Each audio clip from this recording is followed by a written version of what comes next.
What is existence?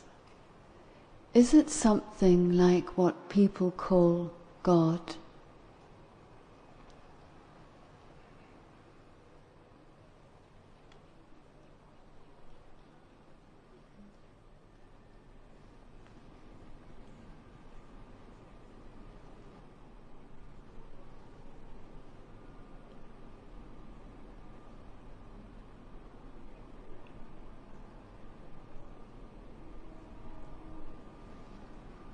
Existence is that which is, and God is that which is not.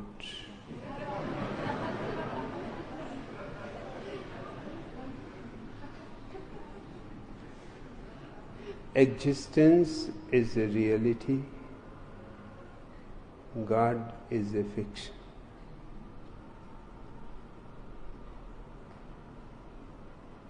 Existence is available only to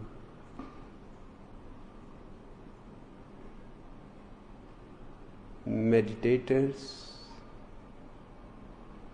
people of silence. God is a consolation for the sick minds, sick psychologies.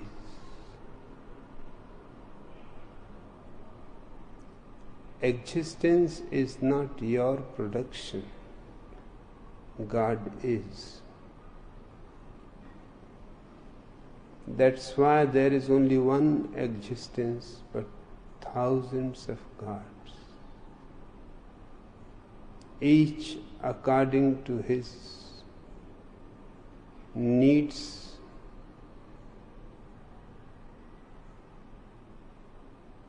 each according to his suffering, each according to his expectations, creates a God or accepts an old belief about God.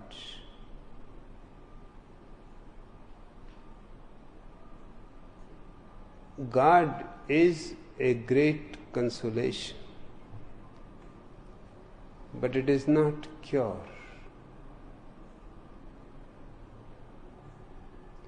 Existence is not a consolation. To be in tune with it is to be healthy and whole.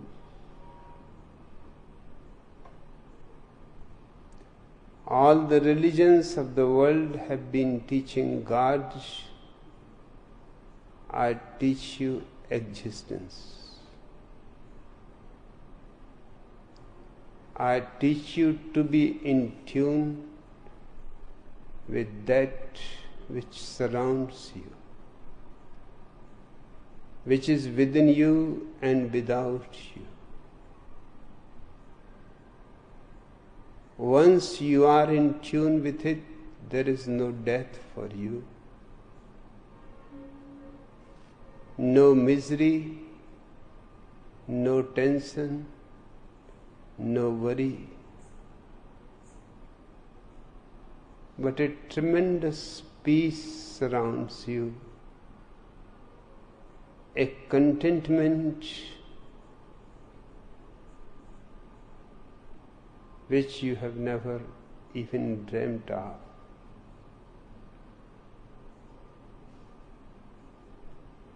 God is for those who cannot grow in consciousness, who are retarded as far as consciousness is concerned. It is a kind of toy. Retarded people need it.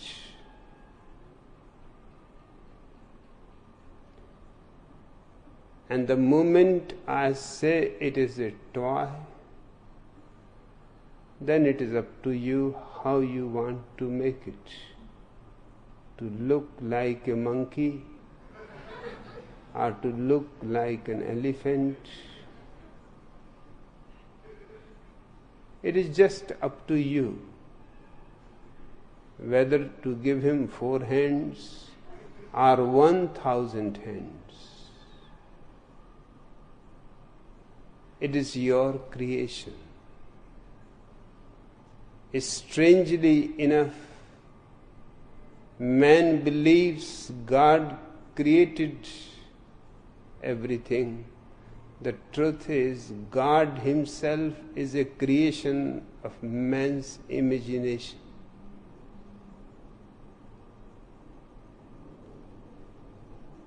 God is the greatest lie you can ever find, because on that lie 1,000 other lies depend. Churches, religious organizations,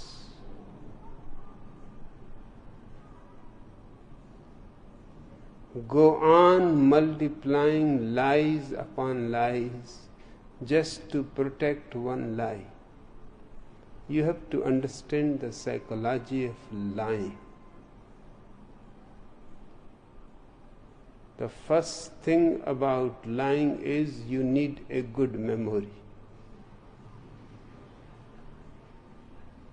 Because you have to remember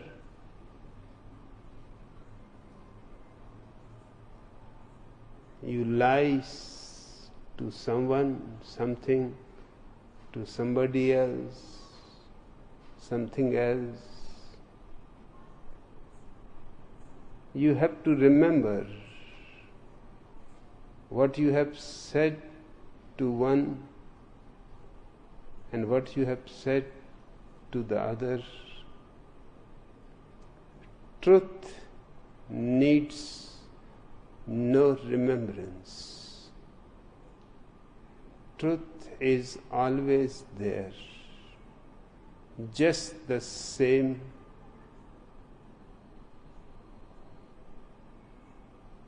You don't have to cram it in your memory. Memory gives you a bondage, a prison, clings around you, covers you so much slowly that you disappear completely. Truth is undiscovering yourself from all lies. And there is a sudden revelation that you are part of the immense truth I am calling existence. You don't need any churches, you don't need any temples, you don't need any mosques. You need only a prayerful heart, a loving heart, a grateful heart. That is your real temple.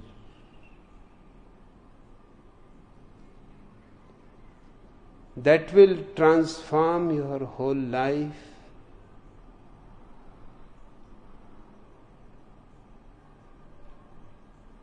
That will help you to discover not only yourself, but the very depths of this immense existence. We are almost like waves of the ocean, just on the surface.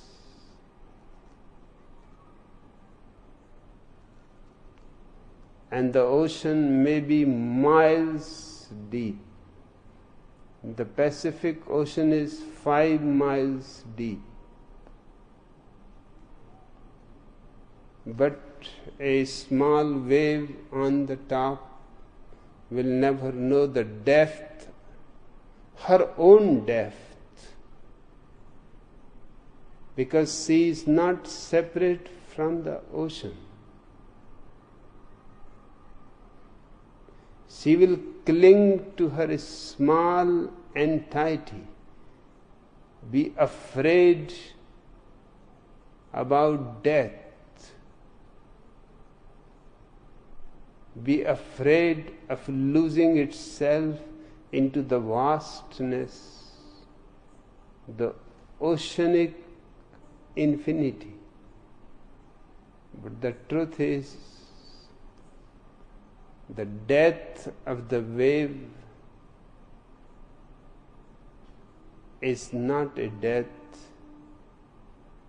but the beginning of an eternal life. God has been invented. It was people's need.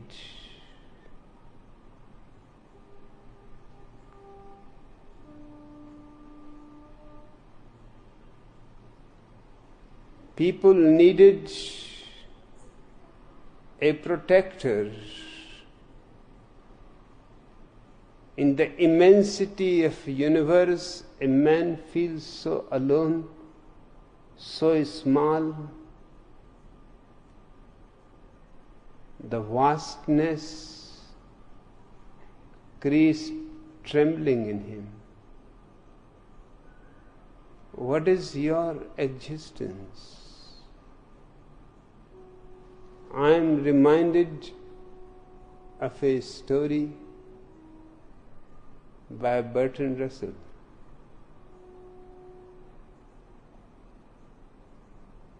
The Archbishop of England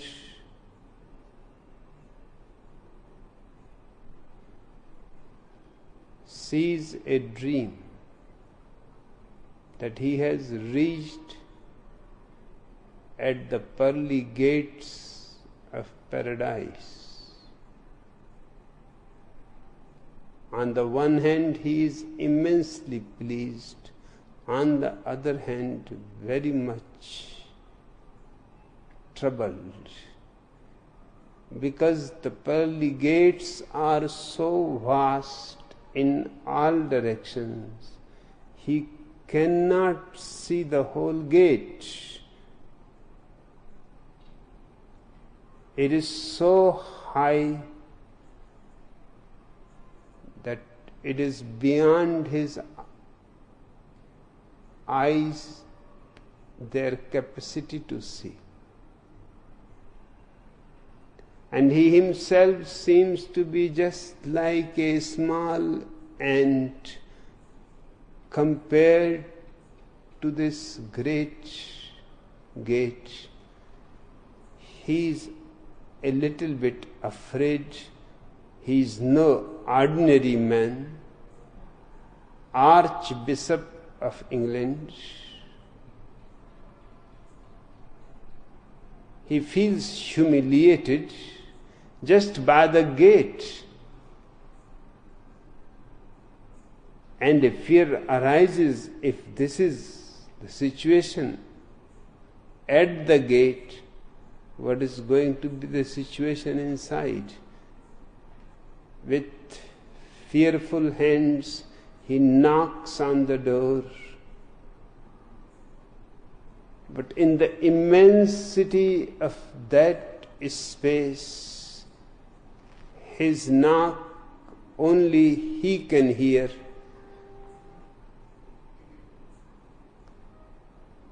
It takes days for him, but he goes on knocking hard and harder.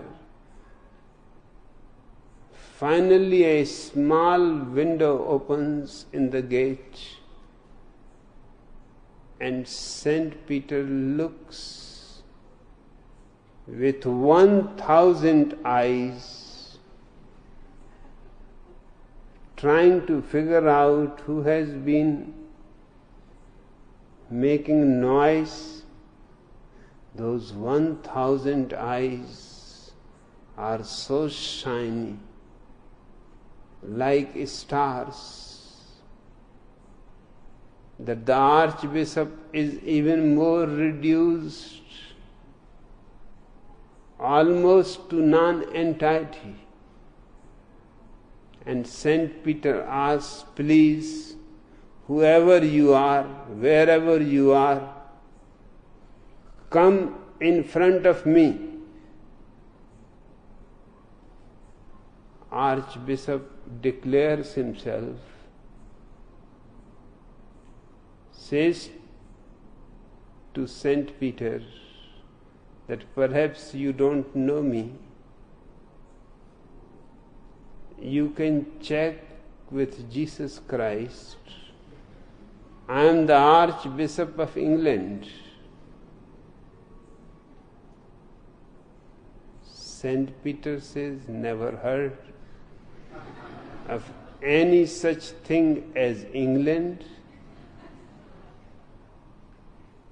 Archbishop says, perhaps you may not have heard about the England, but you must have heard about our beautiful planet Earth. Saint Peter says, I don't want to hurt your feelings, but unless you give me the index number of your earth, I cannot figure it out what you are talking about. I have to go to the library and to look if you give me the index number to which solar system you belong, because there are millions of solar systems and each solar system has many planets.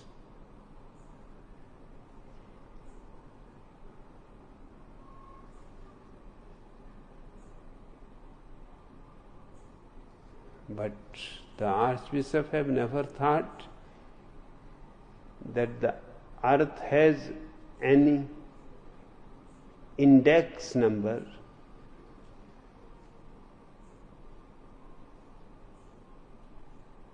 He said, I don't know any index number.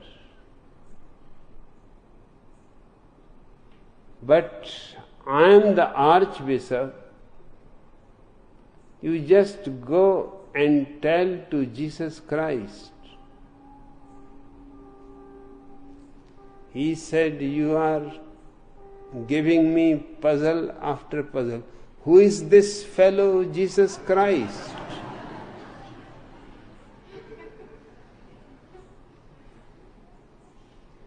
The Archbishop is shocked very much. He says, you don't know Jesus Christ, the only begotten Son of God? Saint Peter says, as far as I am concerned, I have never seen God. I don't know whether He exists or not. I am just a doorkeeper. Perhaps somewhere in the interiormost parts of paradise, somebody exists who thinks himself he is God, but I have never come across.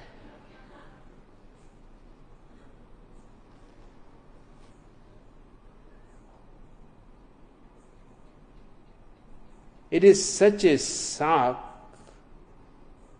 that the Archbishop wakes up perspiring.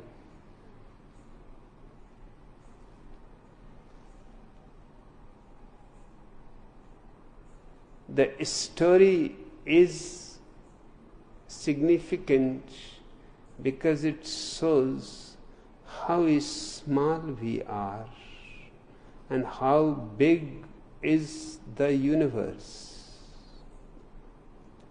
Naturally, the primitive man was not capable to adjust himself with this vastness of universe without giving it some personality and without making himself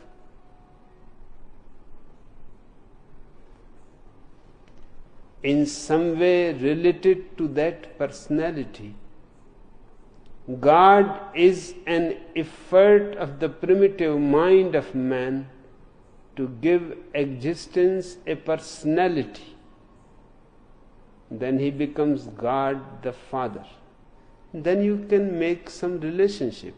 You may be against him, but at least there is someone you can be for, you can be against.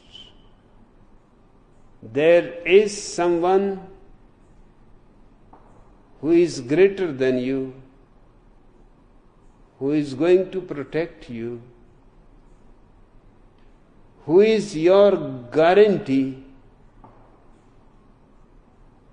God is simply the poverty of human consciousness. The people who attained to their inner consciousness and its highest peak, like Gautam Buddha, denied the existence of God. Anybody who has ever become inwardly healthy, gone beyond the mind which is basically sick, has denied God.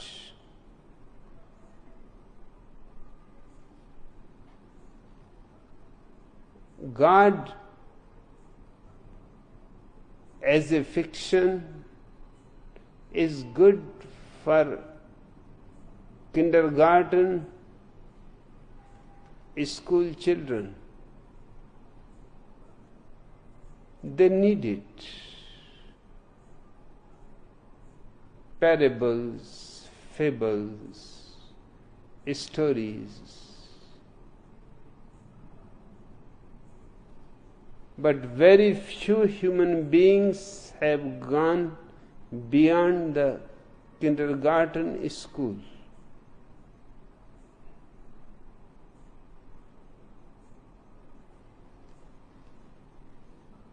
God exists because you are not aware of yourself. God exists because you have not made any contact with your own center. The moment you know yourself, there is no God and there is no need of any God.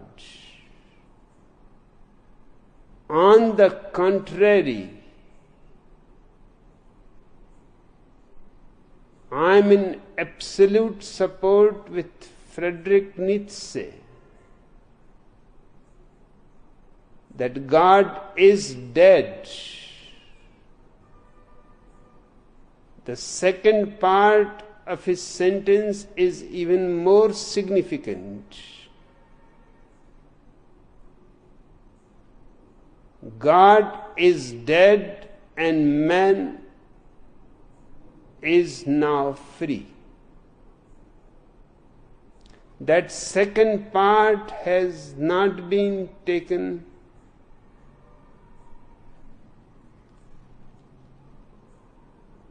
much attention from the philosophers, from the mystics, from the psychologists.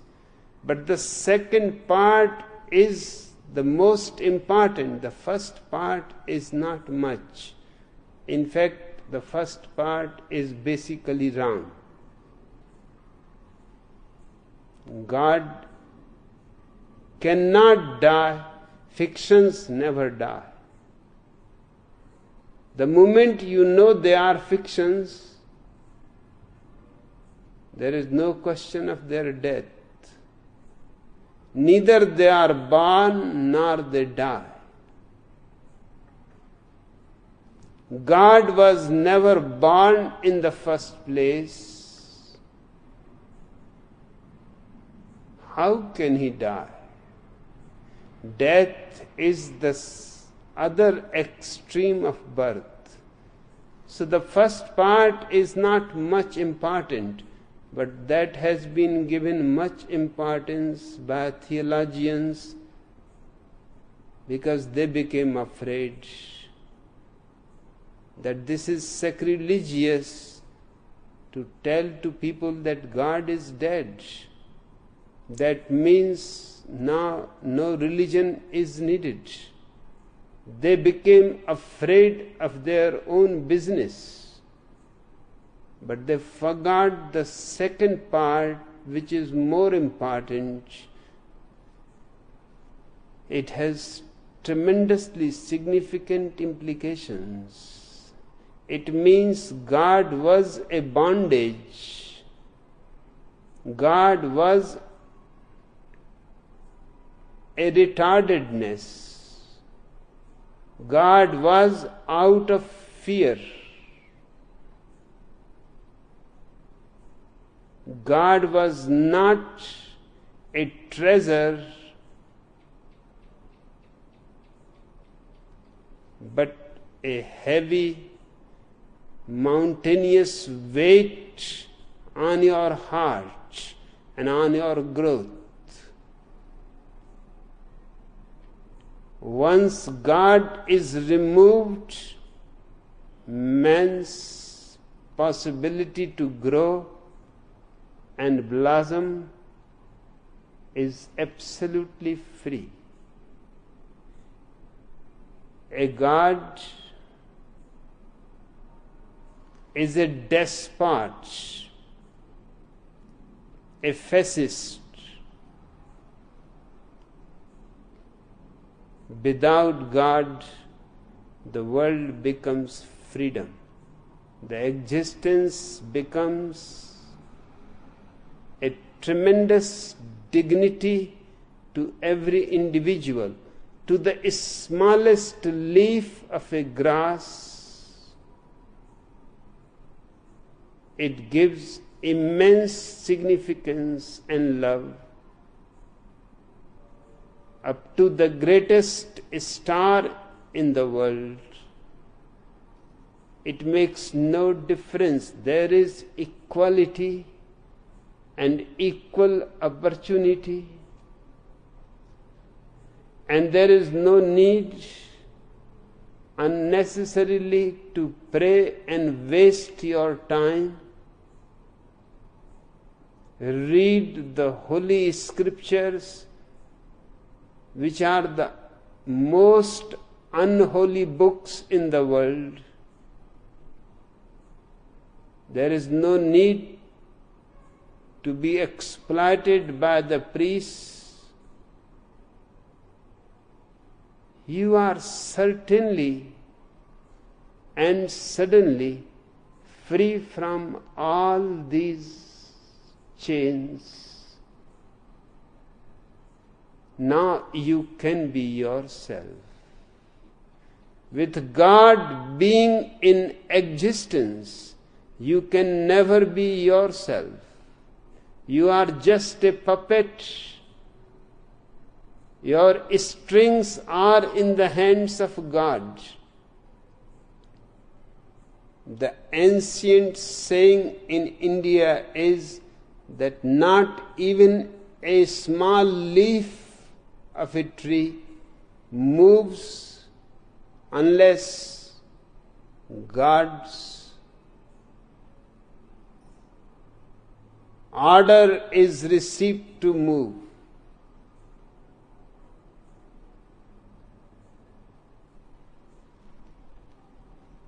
whatever you are according to religions, you are made out of mud.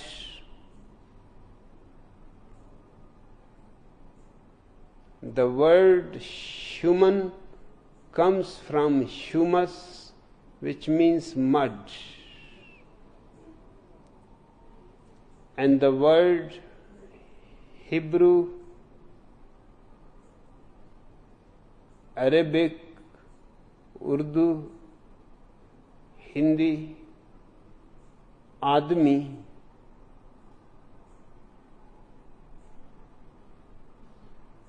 also comes from Adam and Eve. Adam means the earth.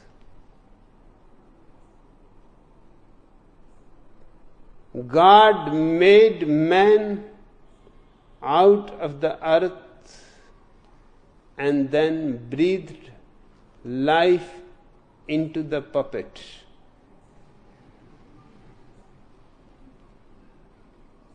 Now, what kind of freedom you have?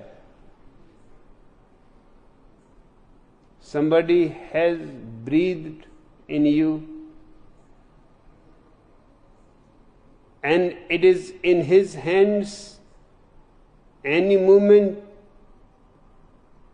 to stop breathing life in you.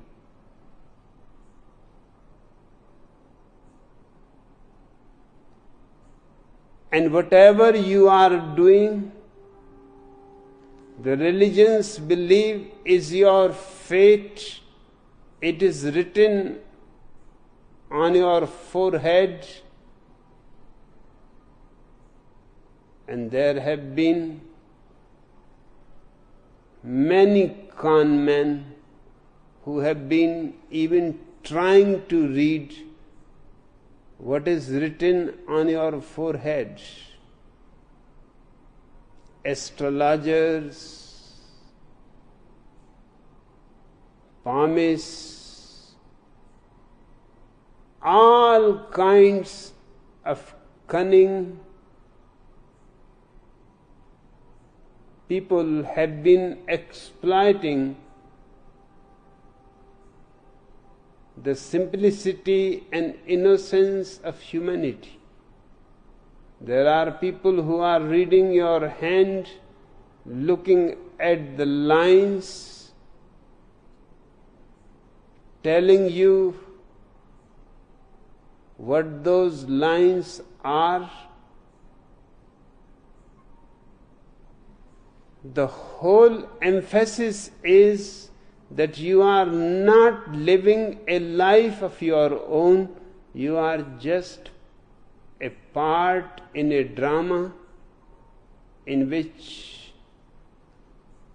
the part that you are playing has been decided beforehand. That is the argument of the Indian God's incarnation Krishna. In the great Indian war, Mahabharata, to his disciple Arjun, who, seeing the immense massacre that is going to happen, simply lost nerve. He was a man of immense courage and great intelligence. He said that I don't see any point in this war. Even if I win, and I am certain I am going to win, there was no other warrior of his qualities. But sitting on the golden throne of victory, surrounded by a corpse of all my friends and all my enemies, all beautiful people, does not appeal me at all. The scene makes me feel insane. Rather than fighting, I will leave it to the other party, which is nobody, another cousin brother. Let him rule over the country, and I will go to the mountains, to the Himalayas, to meditate, to become a sannyasin. I have lost all interest in fighting. Krishna tries in every way, but Arjuna is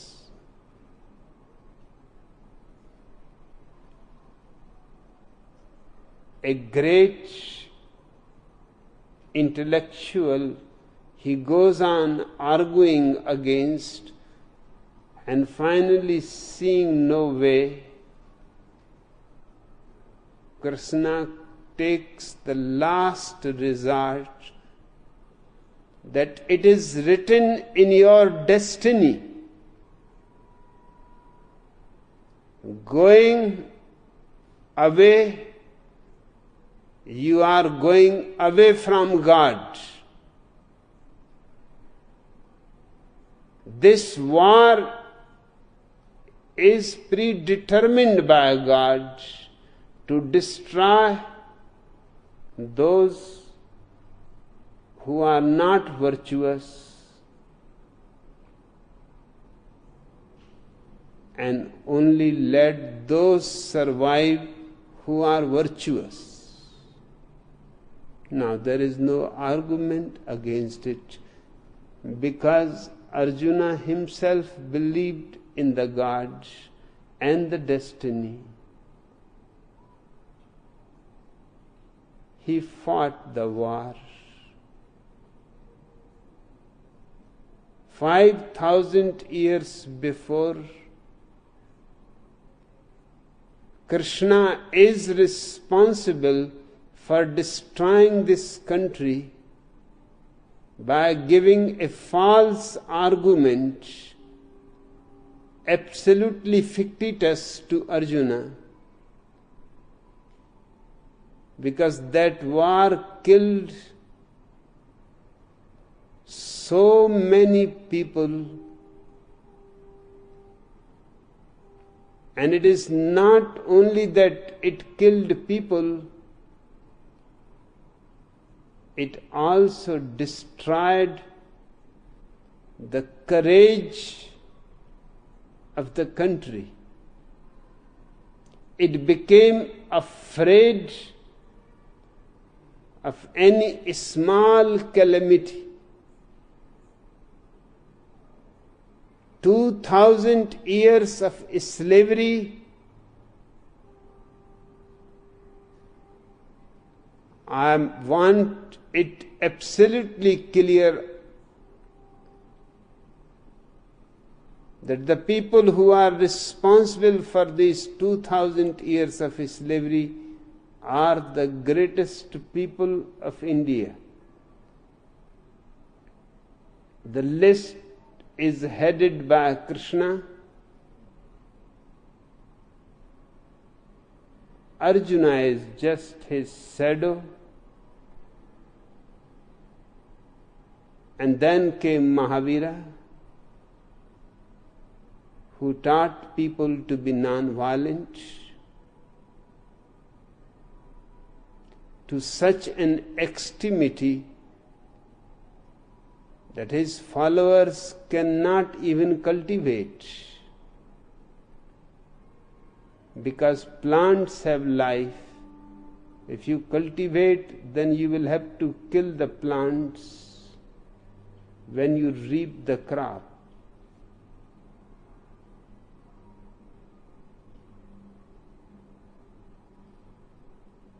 Gautam Buddha comes the third, who taught people to accept, to be contented wherever and whatever you are. Poor, hungry, starving, enslaved, remain utterly contented. Their teachings were great. This is something to be remembered, otherwise I will be misunderstood by everyone. Their teachings were great, but they never thought about all the implications of their teachings. They never thought that if you teach a country non-violence, if you teach a country to drop all weapons, when the whole world is not doing that, then you are putting that country in a state of being victimized, exploited by anyone. And for 2000 years, invader after invader came to India, exploited it, went back.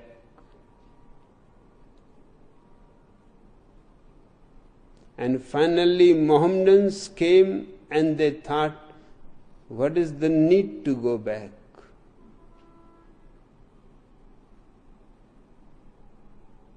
Not only exploit people, but rule them also and remain here. And then came Britishers and the French and the Portuguese, and they all tried to exploit the country. They all had their small pockets. Britain proved to be far more clever, but Portuguese had their small islands of Diu, Daman and Goa, and the French had a small portion of the country, Pondicherry,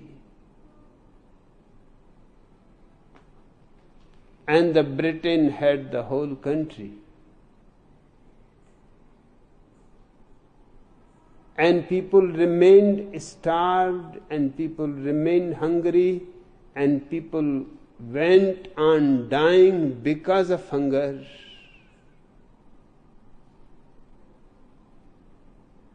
And nobody has ever thought that these great principles in some way are responsible for all this unfortunate situation that for thousands of years India has to pass through. And even today nobody is trying to take all the implications.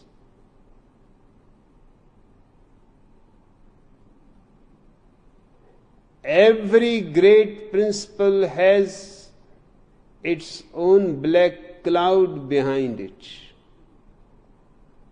And unless you understand the black cloud also, you are going soon to be absorbed by the black cloud.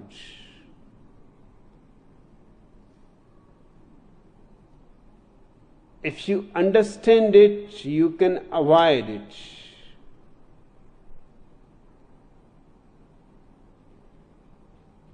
God seems to be the greatest principle preached to men down the ages But nobody has looked at the implications. If God created man, then man has no individuality of his own. Then he cannot claim any dignity, any freedom. There is no question for a puppet to declare that I want to be free.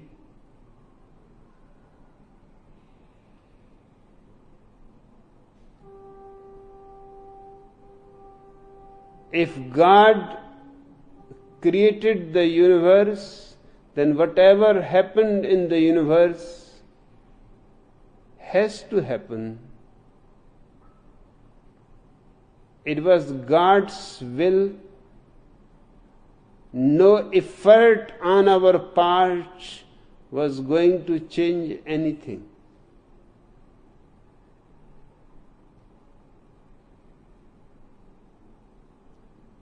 And finally you can see, if God created the world, and if He is behind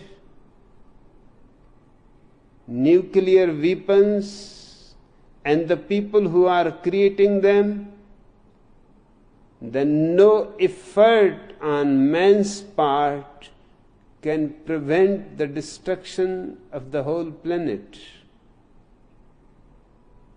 To give creation of the world in the hands of a fictitious God is very dangerous. It makes us absolutely impotent. We cannot do anything. Hence,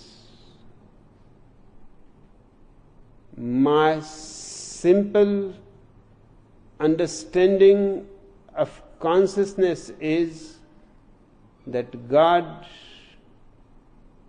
if not died with Friedrich Nietzsche's declaration, then we have to kill him. Wherever you meet him, no need even to say hello. First kill him, and then you can say hello. Just to fulfill the formality. But God is not needed at all. God above in the sky, and man will always remain a slave, and man will always remain unconscious, and man will never strive to reach to the peaks of his potential. God removed, you may feel a little fear just out of old habit, but that fear will disappear. Once you recognize you are standing on your own feet and you have to do something to create a better consciousness in you, to create a more loving heart in you, that prayers are useless. There is nobody to answer them. Yes, sometimes they have been answered,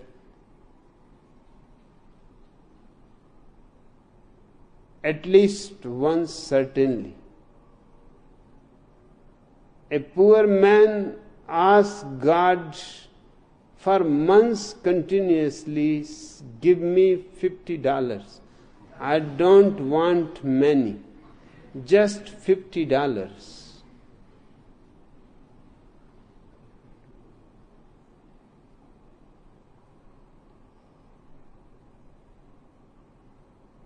First he prayed, But then he thought that millions of people are praying, and one God, and millions of prayers. Whether my poor prayer ever reaches to him, and there must be around him so much noise, prayer from all the churches, all the mosques, all the synagogues, all the temples. Who is going to take care of me? It is better I should write a letter. He wrote a letter that this is to remind you that for months I have been praying, but the answer has not come. It seems my prayer has not reached you, and I can understand because of the noise around you of so many prayers, and great people are praying, the Pope and the Archbishop and the Sankaracharya. So who is going to take care of my small prayer? And I am not asking much. No paradise, no heaven, nothing. Just $50. Finally, I decided to write the letter, and he wrote in big letters, $50. Remember, it is an urgency. But then he was very much disturbed that the address I don't know. To whom to address? He thought the best way is address God, care of the Postmaster General.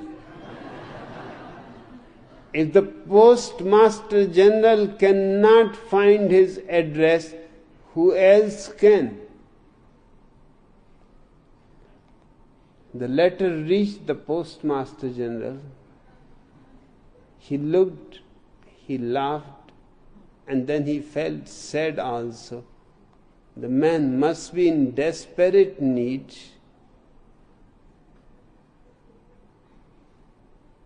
Nobody writes letters to God.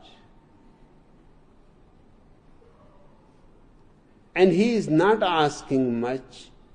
So he said all his friends that please look at this poor man's letter, and you all contribute just $50, and we will send those $50 to him. At least for once let one prayer be answered. They collected, but they collected only $45. The Postmaster General said that no harm, at least we should send this much. When $45 reached to the man, he counted the dollars, and he looked above head and he shouted, God, remember one thing, next time you send any money to me, never send it through the post office. Those cunning fellows have taken out their commission. I am receiving only $45. Except this, I have not come across any prayer which has been answered, and that too not fully. There is no one to answer.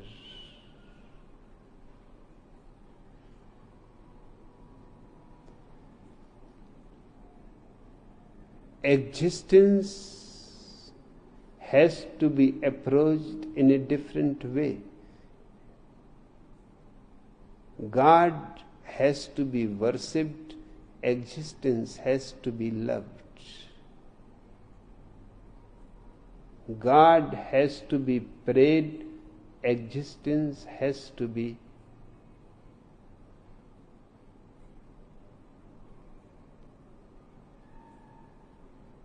contacted in meditation. There are only two kinds of religions in the world: the religions of prayer and the religions of meditation. You can see my point. The religions of prayer all believe in God, and the religions of meditation don't believe in any God. Because meditation takes you inwards and fulfills you. There is no need to pray. There is no need for any consolation. You are in such a rejoicing, in such a blissful state, you can bless the whole world. I teach you existence, and the entry into existence is through your own being. Hence, meditation is not prayer. Remember, it is against prayer. Prayer is part of that phony jargon about God, heaven, hell. Prayer is part and parcel of that whole rubbish.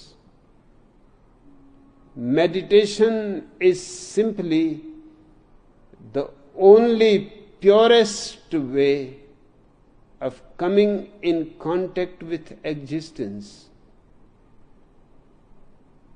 And this contact immediately becomes a merger and a melting. You become existence yourself. Then you are in the clouds, and you are in the stars, and you are in the flowers, and you are in the rains.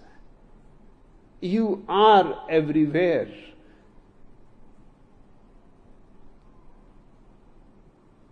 You are no more a drop, you have become the ocean.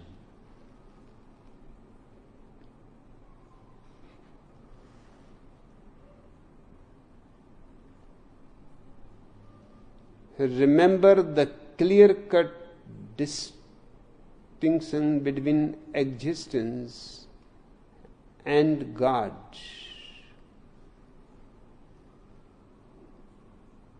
God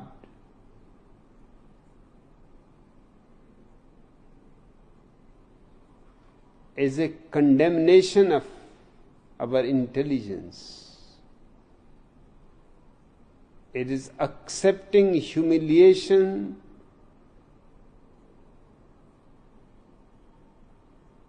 It is accepting that we are only puppets. You are the power.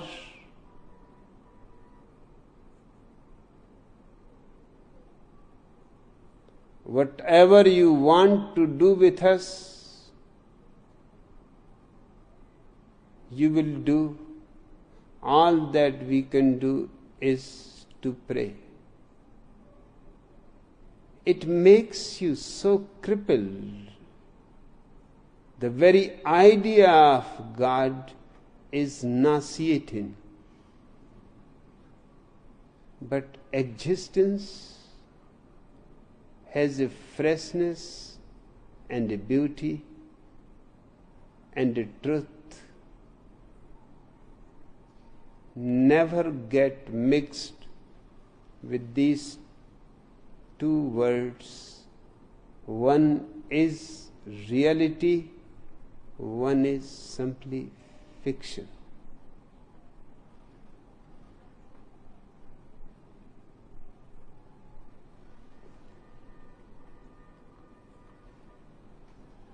We have heard your comments about jazz music.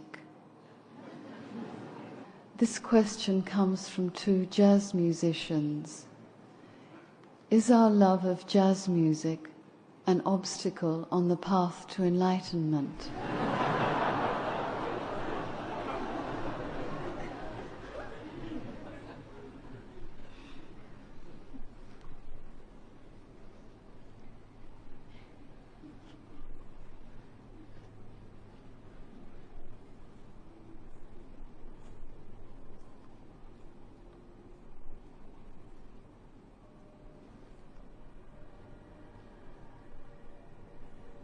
My comments about jazz music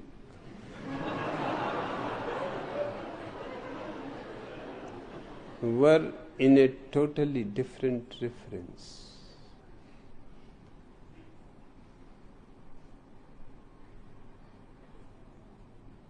Compared to the classical music,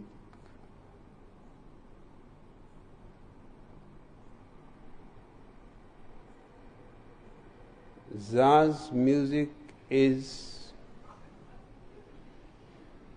the lowest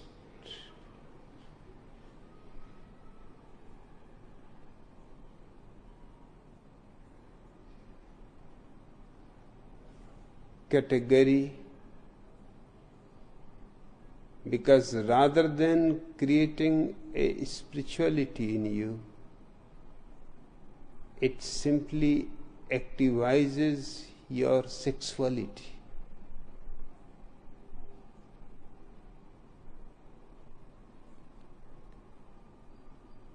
The great classical music takes you higher, beyond your mind, to silences which can give you a taste of meditation, a taste of existence.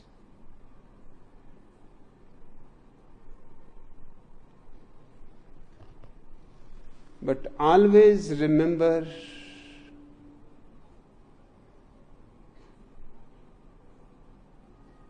that a certain reference in a certain context does not mean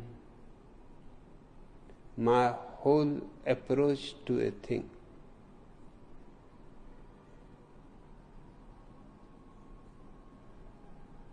You are saying this question comes from two jazz musicians. Is our love of jazz music an obstacle on the path to enlightenment? It depends on you. You can make your jazz music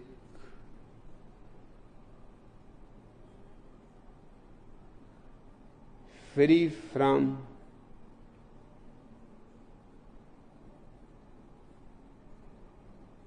the lower gravitation of sexuality.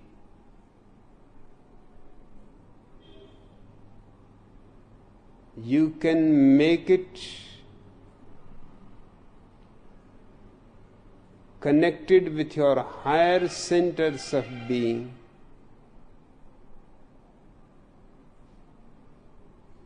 and then it will not be an obstacle on the path to enlightenment. In fact, as far as my people are concerned, they are going to enter enlightenment with jazz music. It has never been tried, hence it is a great challenge and must be tried.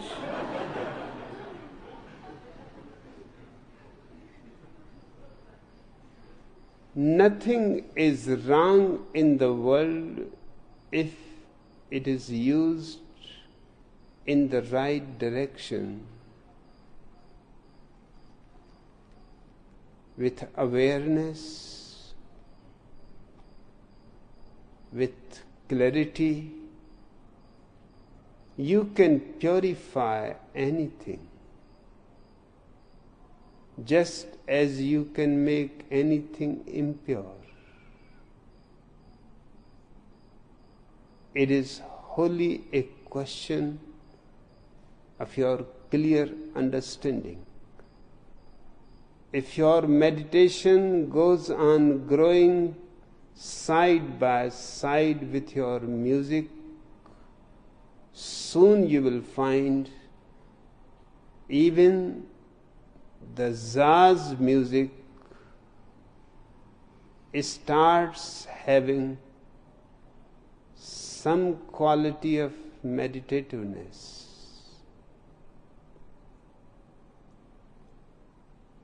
And if the distinction between music and meditation drops, then whatever classical music was capable to do, you can also do it. And you can do it more rejoicingly, more dancingly,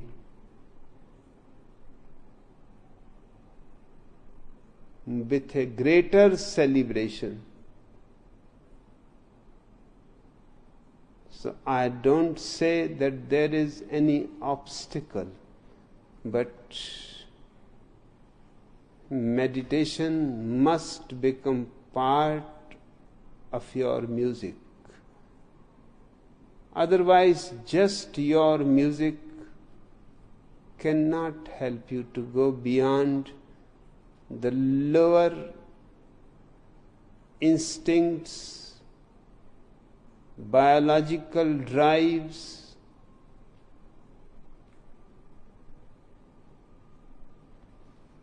It will keep you closer to the earth, but far away from the stars.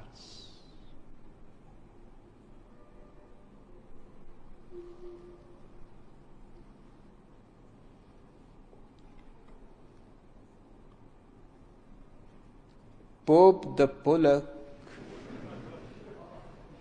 and Ronald Reagan meet in the middle of the Sahara Desert. The Pope is carrying a telephone booth, while Ronald Reagan has a car engine strapped to his back. "What are you doing with that telephone booth?" asks Reagan. "You see," says Pope the Pollock, "if a lion comes along, I put it down, go inside, and lock the door. But why are you carrying a car engine with you?" "Well," replies Reagan, "for just the same reason. When a lion comes, I drop the engine and then I can run faster."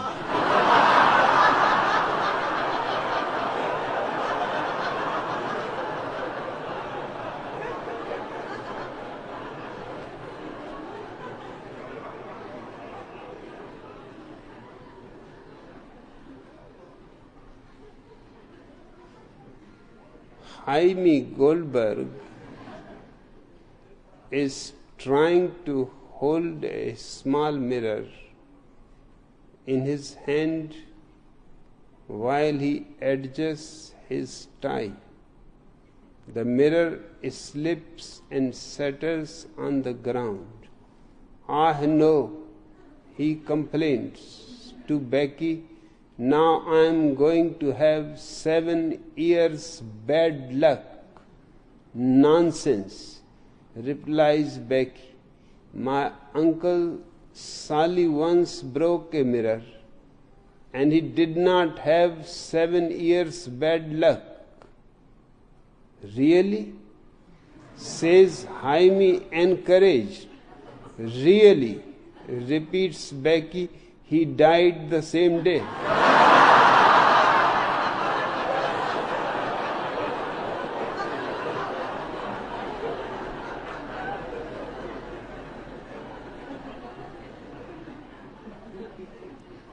It all depends how you understand things.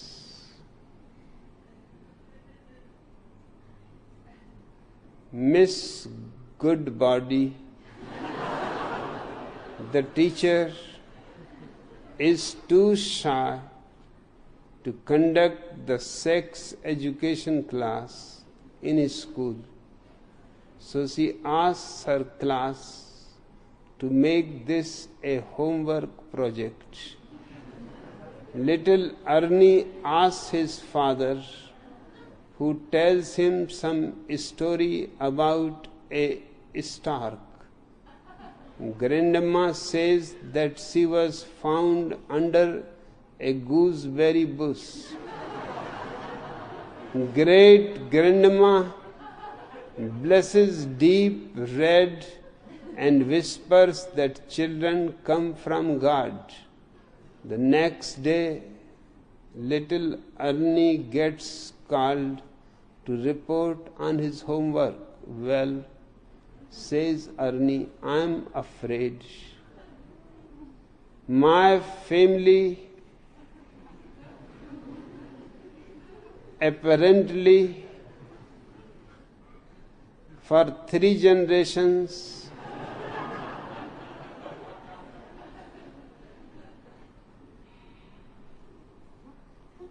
has been a little abnormal.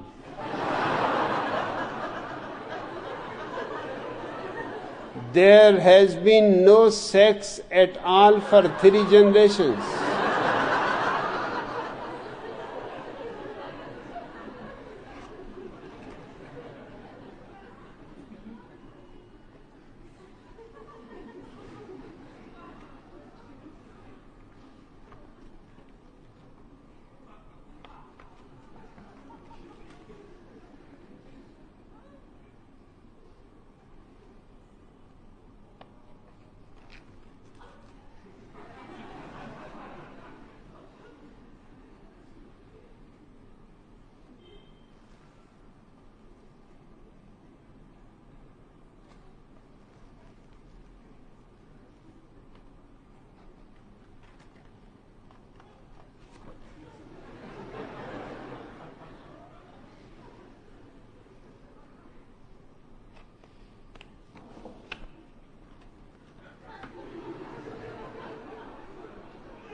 Paddy Murphy is on his way home when he comes across a woman crying hysterically. "What is the matter, lady?" he asks. "McTavish is dead," she sobs. "McTavish is dead?" A few minutes later he comes across another woman sobbing, "McTavish is dead. McTavish is dead." Soon he finds another woman crying the same thing, and then as he approaches the railway crossing, he sees a ghastly sight. A train has run over a man and cut him in pieces. And there on the street next to the body is lying his 1.5 foot long prick. Several women are standing around crying, "McTavish is dead. McTavish is dead." When Paddy arrives home, he says to Maureen, "I just saw a terrible thing.